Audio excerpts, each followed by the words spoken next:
could convince a world-famous dancer to trade in her ballet slippers for a bulletproof vest? My guest this week did just that. Lana Nicole Niland, who danced for decades with the world-renowned Virsky National Dance Emsemble in the city of Kiev, Ukraine, danced, trained other dancers, built costumes, and choreographed some of that nation's most famous dances. This Canadian-born led in the creation of Kiev's most prominent and most read entertainment magazines. In February 2022, Lana founded the Ukrainian Patriot Fund from her balcony in Kiev as Russian forces threatened to invade her home city. And for the last 3.5 years, Lana and her team of over 100 Ukrainians and international volunteers have been working to ensure the safety, security, and stability of Ukraine now and going forward, with all focus on those who remain in the country. Welcome to the Opening. Hello, everyone, and welcome to the Opening. This is the place where hope is happening, and I am so happy to finally be able to speak to Lana Nicole Niland today, the founder and CEO of Ukrainian Patriot. Thank you, Lana, for joining me. Thank you, Fran. I'm glad that we're finally able to find a time that works for us both. And, it's not hard for me. I'm here in Northern Canada, Northern Alberta, where things are pretty calm. The only thing that we ever worry about here is the weather, the crops, oil prices, right? New Prime Minister. New Prime Minister, we have that going on here too. But being in Kiev, there is so much more on your plate than I can even imagine. That's true, especially within the last 24 hours. I don't know if news made it your way, but there was the skies were busy last night, and not just with the typical shaheeds, but there were ballistics in the air that those puppies move fast. And so how did they affect you? Did they affect you at all where you are? So I'm not in the center part of Kiev, but I am in probably, the second circle out of the center. And at this moment we're very lucky to have air defense. And if you hear a little bit of noise over here, it's I've got a pup here that actually we rescued him from the east about a year and a half ago, and he's very active. So I'm going to try and keep my attention on you. Last night we were our neighborhood was the target. Lucia, please stop. Was the target of a number of not just shaheeds but ballistics, and so many of them were shot down, and many of them weren't able to be shot down. And so what ends up happening is that they hit buildings as they're meant to, as missiles are meant to do. The unfortunate thing is that these buildings that are being targeted are civilian buildings. They're not military structures. And so Russia is actively targeting civilians and the buildings that we inhabit, whether that's apartment buildings or schools or hospitals. This is no longer a back and forth in terms of a military offensive or defensive. This is a war. Yeah, and you since 2022, in February of 2022, that is when you decided to start Ukrainian Patriot. But you're Canadian. You are from Saskatchewan, correct? Yes, I was born in Saskatoon. That's right. And so how did a Saskatchewan girl end up there in the middle of ballistic missiles dropping on the community where you live? I am a dancer, probably at heart. And ever since I can remember, I have been dancing somehow, whether it was on stage or in the studio. And dance is what brought me here. I started dancing in Canada when I was 4 or 5, and the studio that I started with, the director was Ukrainian, and she offered. There were various methods of dance that she was teaching, and ballet, of course, was a favorite. But then Ukrainian dance was also something that she provided. And it wasn't something that I started right away, but I said to my mom, when I was about 8 or 9, I said, I'd really like to try Ukrainian. The music is beautiful. The costumes are incredible. You get to dance with boys, which was, something you didn't get to do in ballet. And she wasn't against it. And so I worked my way up through the ranks and into the performing ensemble at the Saskatoon School of Ballet, which then became dance, with the Pavlichenko Folkloric Ensemble. And through the ensemble, I was able to find a position in the Virsky National Ensemble here in Ukraine in 2003. And so I've been here for a long, long time. Ukraine has been home for a long time. 22 years. Yeah, Wow. great. Yeah, and before you started the Ukrainian Patriot, you did a few other things. You started a couple of magazines. You participated in editing and writing and different types of ways of promotion of your city, those types of things as well. Yes. So when my professional career came to an end in the late 2000s, I moved on to publishing, and we published the in-flight magazine for Ukraine International Airlines, which no longer exists. And we also did an entertainment and culture magazine for the English language population here in Kiev, which was called What's on Kiev. Maybe someday that will come back. In 2015, after the Euromaidan Revolution of Dignity, we ended up losing, well, in 2014, actually, we ended up losing our business because of the revolution, which then turned into war. And so I had to transition somehow. And in 2015, I opened my first small business, Postmark Ukraine. We make dance costumes and footwear and studio wear for dancers all over the world, really. We cater to Ukrainian dancers, but anyone is welcome to enjoy the beautiful products that come out of Ukraine. In 2017, we were able to bring one of the magazines back, and then in 2019, I was able to open, along with some fellow dancers, Ukrainian Dance Academy in 2019. And then the world shut down because of COVID, and I had to work out other ways of, trying to keep myself busy and also make some money in the process. So I did a little bit of marketing at that point. And just as the world was coming back, sort of back onto stage, if you will, and my projects were able to be reignited, the invasion kicked off here in Ukraine. And it was at that moment that I recognized, because I could have left, I could have evacuated with really millions of people who were very scared for their lives, and rightfully so. And I thought about it for a few days, and I knew that I wasn't ready to evacuate, but I knew I needed to be useful in some way. And so on the 28th of February, just 4 days after the invasion, I decided I was going to start Ukrainian Patriot, and I haven't looked back. Ukrainian Patriot. When I think about the work that you've done amazing things, Lana. You've got 5 pillars that you focus on. Can you talk a bit about the pillars and how they impact just the regular average person like you and I? We're not in the system doing anything but living, trying to live our lives with families and all of the rest of that. We're just an ordinary person.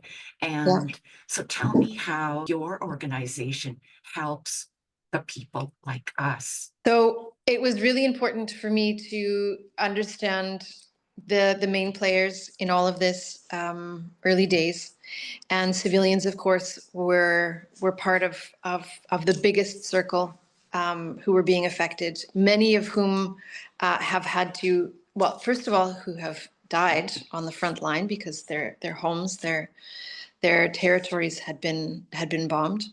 And if they were able to make it out alive, then they had to evacuate and they've had to find new homes, many of whom have left Ukraine completely, and have found, in fact, refuge in amazing countries like Canada, for example. So civilians were first and foremost. And with that, their pets as well, because many of them couldn't take their pets rather with them. And so they ended up leaving them behind. And so what we're finding now are shelters that are just full of frontline animals that have been rescued. So humans and pets or animals were first and foremost. Of course, the medical personnel who were bringing in, opening doors to anyone who needed medical attention at any moment, and continue to work incredibly hard 24/7 to treat, again, civilians, but also our defenders. And that leads me into our third pillar, which is protective gear for anyone working along the front line period. We work to assist our defenders in protective gear only. And so that looks like helmets, plate carriers. We help them with generators. We recently received a shipment of 20 pallets of self-heating cans from a company called 42 Degrees. The cans actually are found in Canada, and so your listeners may be interested to understand that these same cans that you can find in places like, I think you have a store called Cabela's, is that right? Yeah. So for outdoor enthusiasts, these same cans are finding their way into the hands of those of us who are protecting me, actually, making sure that I not just go to bed at night, but I'm able also safely to awake. So that's our third pillar. Pillar 4 is PTSD and psychological assistance. I recognized early on, I have a social psycho background. And very, very early days, it was going to be exceptionally apparent that the mental health of anyone who was remaining in Ukraine in a country at war was going to be severely affected. And so in this direction, we have a number of different projects, one of which is our resilience or therapy sessions along the front line. We started working with children, actually, in the early days, doing something called dance therapy. And there's a beautiful story, actually, in a place called Izium, which is in the east. It had been under occupation for the first 7 months or so. And when we suggested this idea of dance therapy, I think people were really sort of questioning whether this was going to work or even what it was. But we arrived and there was nobody in the hall to begin with. And so we sort of just quietly got ourselves prepared. And one by one, children started arriving. They were not children, however. They were ghosts of children, really. They came in very, very quietly. They didn't look at each other. They were looking at the floor. There was no talking amongst each other. And at the point that we had gathered everyone who we understood was going to join us that day, we started speaking about what was going to happen, and then the music came on. And within about 2 minutes, these children were ignited by something that was not of this world. It was really a connection to something that was so much bigger, so much more. There's this beautiful word in Ukrainian, nasytshenie, means saturated. And it doesn't translate as well into English, but it was so big. And these children, these ghosts of children, in fact, ended up becoming children again.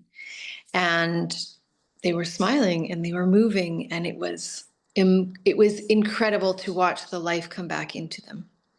So this is one of the things that we do in terms of our PTSD and psychological assistance in an active country at war. We also have holistic housing. We purchase small territories where old buildings are decrepit and no longer in use, and we are renovating them to turn them into venues of healing, holistic housing, actually, for our defenders and their families. So they can come and spend up to 5 days free of charge. They have the opportunity to work with a psychologist if they like. They can have a day with our volunteers, internationals who love bringing light and love to our defenders, or they can have just a bunch of, some days where it's just quiet, just peace and quiet. That's also an opportunity. And then finally, one of our greatest northern stars at this moment is our Resilience House, which is out in in the west. We're headed there this week to finish, or to assist in finishing the renovations on what will turn out to be a very peaceful, a very safe venue for children and children's camps this summer, children's rest camps. So that's really exciting. And then Pillar 5 is rebuilding hearts, minds, and heads. This looks, of course, in the way of fixing buildings that have come apart because of the things that fly through the sky. But not only, actually, our minds and our bodies need to be rebuilt as well to be able to function and not just survive but thrive after living in terror in some cases. And so that might be working with different groups to provide a different perspective on life. It could be providing new skill sets for veterans who are coming out of the military due to injury, whether that's mental or physical. And this is a really interesting aspect to what it is that we're doing also, because what it is that we're doing, in fact, is helping to rebuild a nation. So many different facets. You also provide food, right? You do. Food packages or Yes. giving out food. Can you talk a bit about that too? We have a couple of amazing partners. There's one amazing church here that assists us, or started working with us in this particular regard. And we've continued to maintain this relationship where they are one of our partners in this project. We receive 20 or so pallets of items that would find their way into, we call them our UP food bags. And what it does, these food bags consist of things like grains, lentils, canned meat, canned fish, canned vegetables, fruit. But it also has things like tea or coffee and chocolate and candies. So things that are able to sustain, yes, but also to provide a little bit of a smile as well. There's enough food for a family of 4 for up to a week. And we assemble these food bags here in Kiev, and then they get loaded up into our vehicles and shipped down to wherever it is that we happen to be on that particular run. We have a team that just returned from the south, actually, from a region or a province called Mykolaiv. And this particular province has seen exceptional devastation. They do not have running water. So that means there's no drinking water and there's no plumbing whatsoever. Most of the homes in many of these villages and towns have been bombed out. And so most don't live either without, most live rather without either windows or without a roof. These are exceptionally difficult times. And yet, when our teams arrive,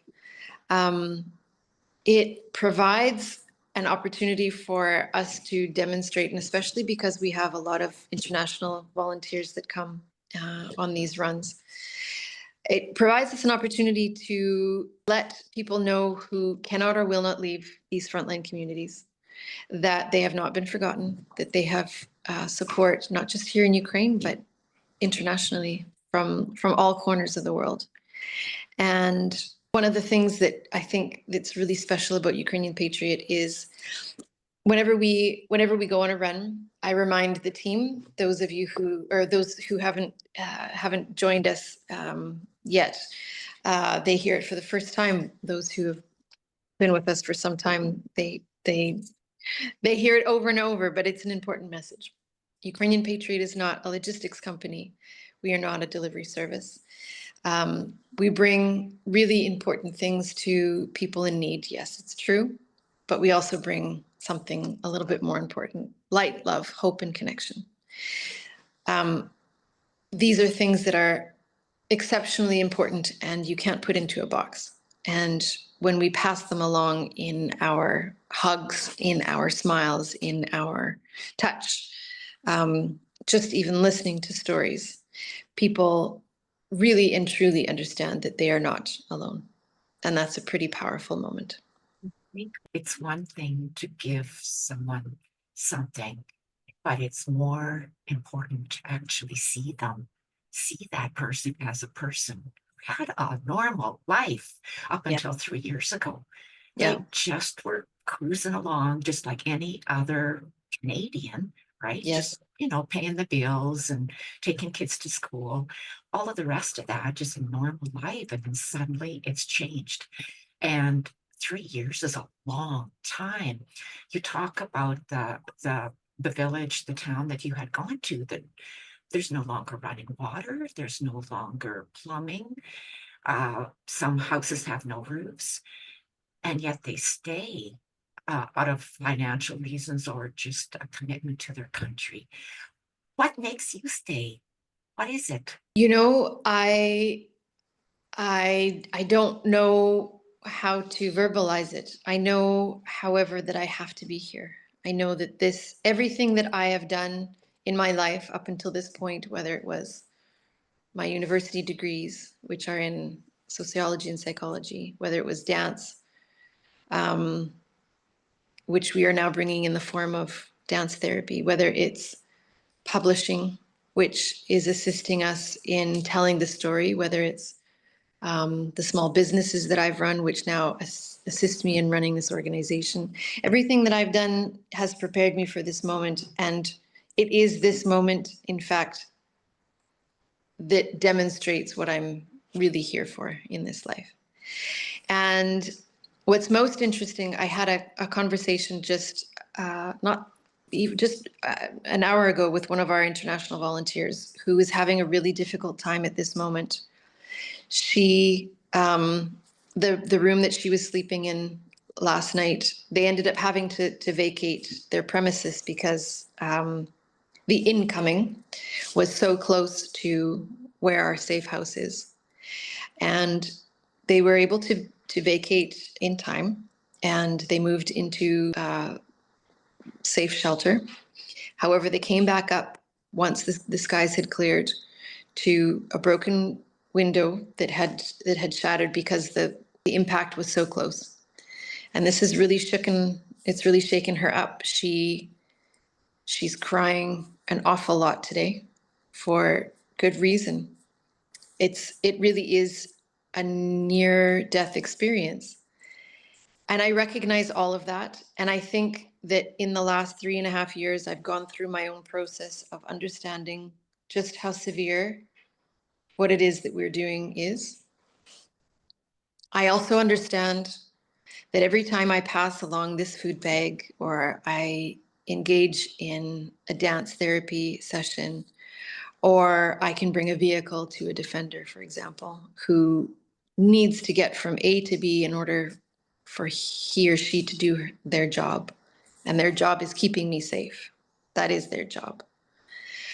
I recognize that I am, yes, a small part, but an important part in the lives of Oleg or Emma or Nika or Natasha.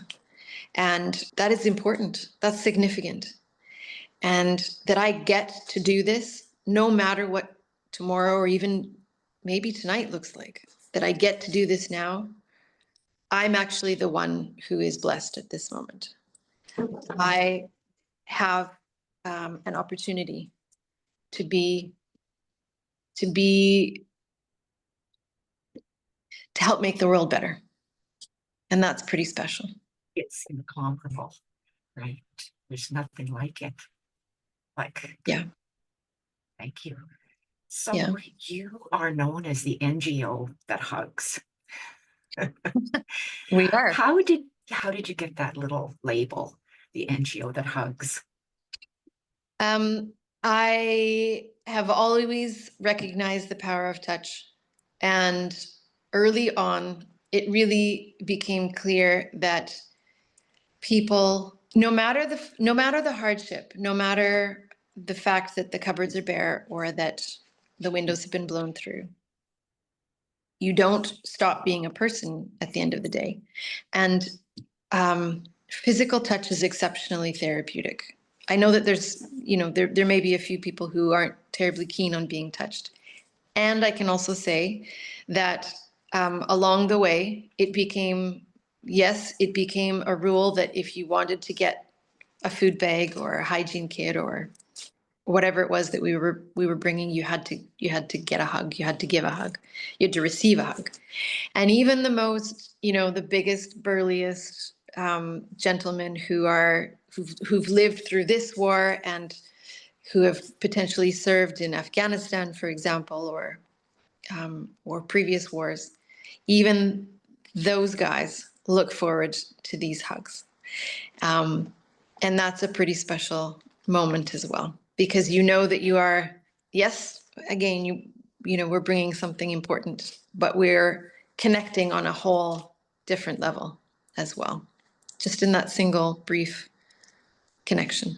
And maybe the person that didn't really want a hug didn't really know how much they needed it. Needs it the Down. most. That's That's right. right. Yeah. So what are the different roles of the volunteers? You have how many volunteers work with the organization right at any one time? So we are registered in Canada, the US, as well as Ukraine.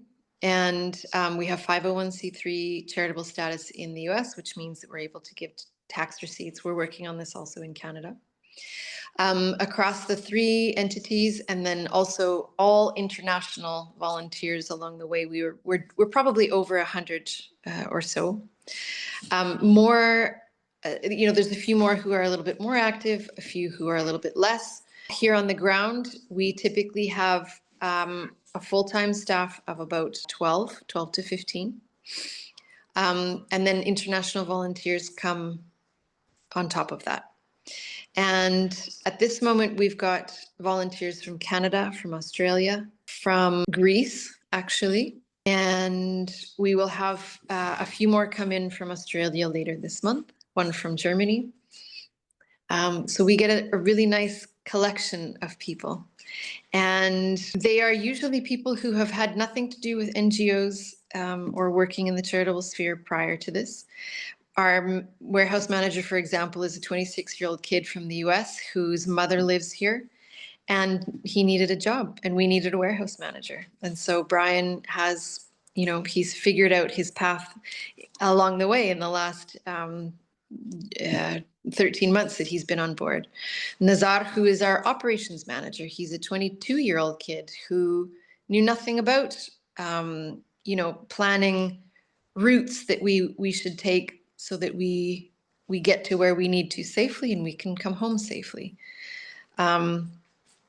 Glebe, who is he's an IT nerd and he's our logistics manager, trying to find the best deals on tourniquets or sadly, the hospital one-time use mats that have to go under the injured to keep hospital sheets from soiling.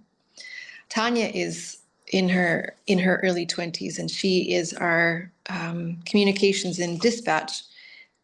She knew nothing about any of this before she came on board, and speaks no English, and so that also elevates another level of complexity, especially when we've got international volunteers. And yet somehow we seem to make it work. And Caitlin, for example, she's between the international world and her now Ukrainian world, because she's moved to Ukraine in the last few months. And with each of our international crew, as well as the Ukrainian crew, we have found a really beautiful balance that allows us to work on a number of different levels because we've got this different perspective and because people come from various countries. It's not Ukraine that's dictating how it must be. It's not Canada that's dictating how it must be. Different perspectives come to the table, to our round table. Actually, we call them weekly, and through dialogue, we're able to come up with the best case scenario, rather than, one perspective dictating it all. And I'm just another voice at this table. Yes, I'm leading the ship, I'm captaining the ship, but I can't captain without all of the other people who help me on the ship as well. And so we really are a team, and I couldn't do it without them. You talk about your defenders. So is that like people who carry a gun and drive with you when you take food or medical supplies or go to the safe houses or the resilience centers, or what does the defender do? So we use the term defender instead of soldier or military personnel because typically the former has a nicer idea about what it is that the army or the military do. Yes, their responsibility is heavy, but it also comes down to, as I said earlier, their job is to protect those of us who are trying to live our lives. In our case, assist people on the front line who can't or won't leave. And those who can't or won't leave are often the elderly, who don't have the financial means, as you mentioned, but also many are bedridden. They can't get out of, they can't actually get out of, not just out of their homes, but out of their bedrooms. And so it's up to those who stay behind to look after them as well. And so we help facilitate that also. We actually don't travel with any protection. We are very, very careful about with whom, first of all, we work. We don't work with anybody we don't trust 100%. All of our volunteers and our team specifically go through intense medical training to understand that if something untoward did happen, that we would know what to do about it. And also if something happens to me, the team knows how to react. There's psychological first aid as well that we ensure that the team has engaged in to understand not just what's going on with their own bodies should things happen, such as the last 24 hours, but also what's happening with those who are living and physically going through the reality of grief. So there's so many different aspects of the precautions that we take in order for us to get to where we need to do our job and then to come safely home. And the defenders in all of this play the biggest part. And therefore, I think our highest level of respect goes to them also, because 3.5 years to be involved in a war. And if you think about this, actually, somebody mentioned this to me the other day. We are just over the halfway mark of what World War II was in terms of its length of time. That's something really serious to think about. I can't imagine. And the war that's happening here is a version of that. There is trench warfare, but there's also a level of technology that is so different from any other war that's been fought in our entire lifetime. And so to help the men and women do their job, which again, I can't stress enough, it is to keep us safe. It is to make sure that we have a future. That is why this is so important. So, what does an everyday What does every day look like when you wake up in the morning? Is there going to be power? Is there going to be running water? Like, what is it like now for It's a you, good question. who you used to be a dancer? You used to like get up in the morning and brush your teeth and, phone a few friends on your cell phone. And Yeah. what's it like now? So I can say that the first year was probably the most difficult in terms of this particular question.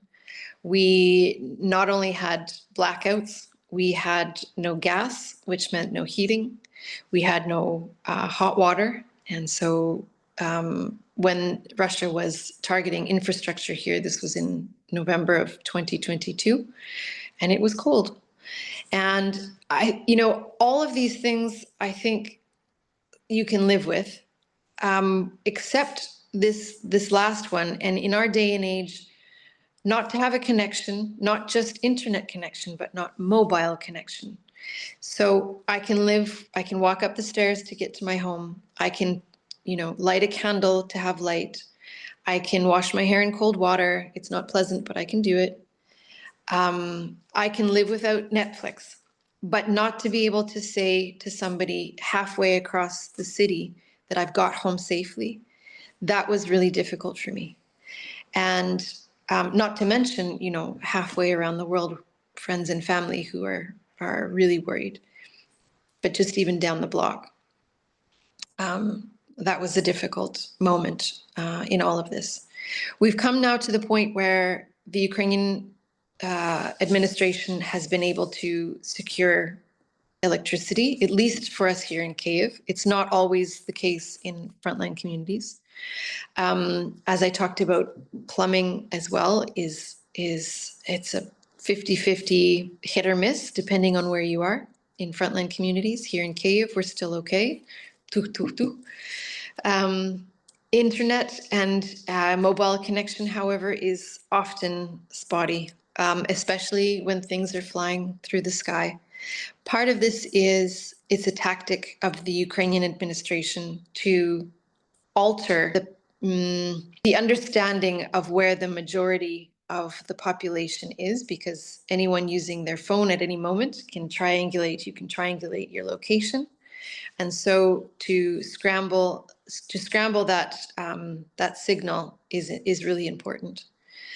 But it also means then that communication becomes a little bit more difficult as well.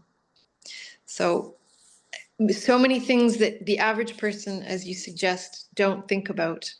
And, there was a time when this was normal. We didn't have necessarily running water or electricity or internet.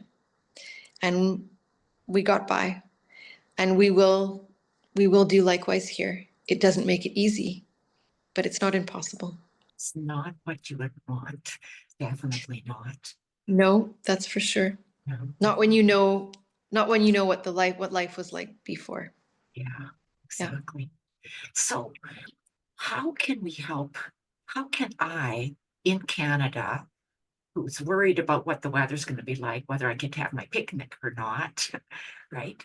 How can I, in Canada, help you out? How can I help the organization out? Well, I can say that no organization, no business, no project works without finances. Finances are always going to be the top of the list in terms of how people can assist. And we have a number of campaigns that run each month. The current campaign is to send kids to camp in our current resilience center, which is very close to being finished.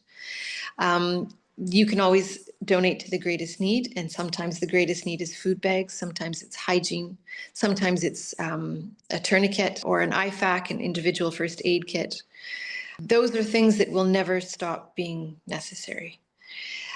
If you are someone with a little bit more time versus finances on your hands, then we are always looking for volunteers, and you don't actually necessarily have to come to Ukraine in order to donate your time. There is always a plethora of tasks that need to be done for an organization. And if you've got special skills in a certain area, or if you're just interested to be a part of something really special, then volunteering your time with Ukrainian Patriot is always definitely welcome. And I can say that along the way, not only do you meet some incredible people, but you really do take part. You take part in something that is, I don't think you really truly know the impact that you can have on people until you take that first step. And when I say that I don't work without my team here, that's as equally true for the boots on the ground here in Ukraine as it is for the next circle out that helps us with IT, that helps us with development, that helps us with legal, that's as equally as important with that next circle out that helps us with fundraising or social media or, anything that you can think that might assist a project to get it from A to Z. This NGO also requires. And to be a part of that, knowing that you have helped get a food bag into the hands of somebody who is starving or who doesn't have access to food, that's pretty special. Lana, is there anything else you would want our viewers to know that I haven't thought of asking you? Is there anything else you would like us here that are not in the middle of war to know about your organization or to know about what's going on? You see, we don't know, right? We know what is fed to us by the news, and we just hope it's, 50% accurate at least. Yeah. Yeah. So, in your truth, what can we believe? First of all, I want to say that we are an exceptionally special group of people, those of us who are on the planet at this moment. The world is in chaos, and I absolutely appreciate the time and attention that is trying to be, in some cases, stolen from us, so that we give our time and our attention and our energy to a rabbit hole in some cases that doesn't lead us anywhere. I would love to be able to relay that your energy is your treasure. It is what allows you to get through the day. And when you can focus that energy on things that are going to be useful, not just for yourself, but for others, then you have done something that is unique at this moment, I think, in the world. The second thing I want to say is that we are far stronger than we ever really know, and that the fear of doing something is far worse than the doing something. And so if you ever have this moment where you're not sure whether you want to engage or not because of fear, I will always tell you to do it. And even if it's the wrong thing, you can always course correct at some point. Being lost in the forest and not moving is far worse than taking a step in one direction and understanding that you've gone in the wrong direction and then deciding to move in a different direction. And so what I'm offering with Ukrainian Patriot, for example, is this moment for anyone who's listening to understand that no matter that you are in this forest of chaos and craziness, taking a step with us is moving in that right direction. It is being a part of something that is bigger than the self, because I do know, and I totally get it. And I was at one point, I think, even a part of this group of the world that understood that the most important thing was getting my groceries and going to the lake on the weekend and taking care of my family, which is absolutely important. It is important. And you can also be a part of something that's bigger than that something that is a movement towards a world caring for the world, rather than saying, I can't manage it. It's not in my immediate environment, and therefore it's not important. You have the ability to be something bigger. Those are very wise words. Thank you.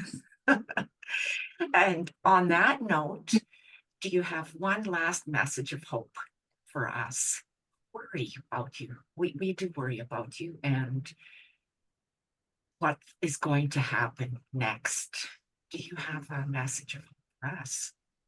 I have just a reminder, I think, that I can't do anything with your worry or your fear or your anger. In fact, it renders me useless because I am so worried about your worry that I can't be useful here. So I say, send me your light, send me your love. Pray if that's what you do, or connect with whatever spirit you connect with, and connect with me that way, because that's what fuels us here. It's not your fear, it is your hope, and together we make a big chain that just keeps growing when we work in this way, rather than what breaks it, which is fear. How can we get a hold of you? What is your website, and where can we find you on social media? Our website is ukrainianpatriot.org, and we are on Facebook, Instagram, LinkedIn, and Twitter. And on Facebook, it is UKR, so ukrpatriot.org. The same on Instagram and the same on LinkedIn. But if you find me on Facebook, I am Lana Nicole Niland, and I connect with Ukrainian Patriot there, and on Instagram and LinkedIn also quite often. So you get a personal understanding of what's happening on a day-to-day basis, as well as what's going on with the organization. That's what's important, to find out, just the day stuff, day by day. And then we can keep in touch with you. And I will put all of the links in the show notes as well, so that Amazing. we'll be able to find them there. So thank you so much, Lana, for spending your time. I know it's late there. It's noon here in Canada, and it's just about 10 o'clock at night. So That's right. I thank you so much for taking the time out of your resting time to spend with us here today. It's been a pleasure, Fran. I really thank you for keeping the spotlight on what's happening here as well. Thank you. And for those of you that have just tuned in for the first time, thank you for joining us. It's our privilege to have you here. And if you liked what you heard, you can help support Lana. You can help support me by subscribing to Opening, and you'll get more hope in your inbox. So thank you so much, and we'll see you soon. Thank you. Light and love. Bye-bye. Light and love. Bye-bye. Bye.